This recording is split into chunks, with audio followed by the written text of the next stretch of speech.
beklesin. Yavaş çekin. Anne ya da video ya. Metin gel abla. Beraber. Böyle olmuyor. Böyle olmuyor. Evet yapın. Herkes gelsin.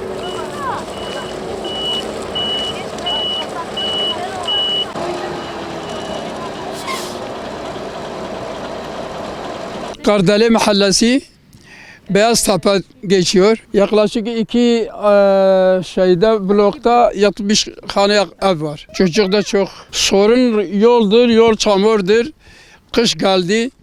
Çocuklar zorça gidiyorlar. Yolumuzun yapması istiyoruz. Yok tehlikelidir. Allah razı olsun yapana ve emeği olana. Batman Belediyesi'nden isteğimiz şudur şu an. Yolumuzun yapması istiyoruz. Bu Kardelen Mahallesi. Biz bir yıldır burada oturuyoruz. Beyaztepe binasında oturuyoruz. 32 daireyiz. 32 dairede her bir hanede en az 4 çocuk vardır. Benim de 2 tane çocuğum okula gidiyor. 3 çocuk annesiyim. Ve hiçbir şekilde yol yapılmadı. Biz de bu mağduriyeti yaşıyoruz. Yani yol çukur ve çamur olduğu için yazında bebek arabalarımızı kullanamıyoruz. Yolda geçerken zorluk çekiyoruz. Bir yıldır doğalgazsız oturuyoruz.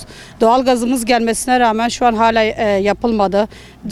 Yollar yapılmadı. Çalışmalar bitti ama yollar yapılmadı. Biz yolun yapılmasını istiyoruz. Batman Belediyesi'ne çağrımız budur. Daha önce defalarca gitmemize rağmen bir yanıt alamadık. Şu an artık çalışmalar bitti. Doğalgazlı şu ana kadar bahanemiz. Bundan sonra bu bahane de bittiğine göre artık yolumuzun yapılmasını istiyoruz. Batman Belediyesi'ne çağrımız budur. Burası Kardelen Mahallesi'dir. Bir yıla yakındır taşınmışız buraya. Yollarımız çok kötü durumda. Çocuklarımız düşüyor. Benim 5 çocuğum okula gidiyor. Çok mağduruz. Durumumuz yok servis tutmaya onlara. Arabalar yakın gelmediği için çok mağduruz. Çok zorluk çekiyoruz. Bayanlar yolda düşüyor, kollarını kırıyorlar. Yaşlılarımız var. Çok mağdur durumdayız. Batman Belediyesi'ne sesleniyoruz. Yani en yakın zamanda bu sorunu halletmesini istiyoruz. Bayanlar düşüyor, yani çok mağduruz.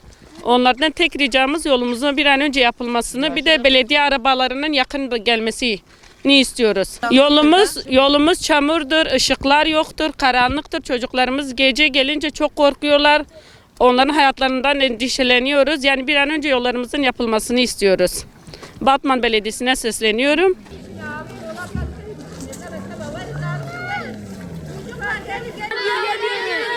Belediye yolumuzu yapsın. Ve aydınlatma.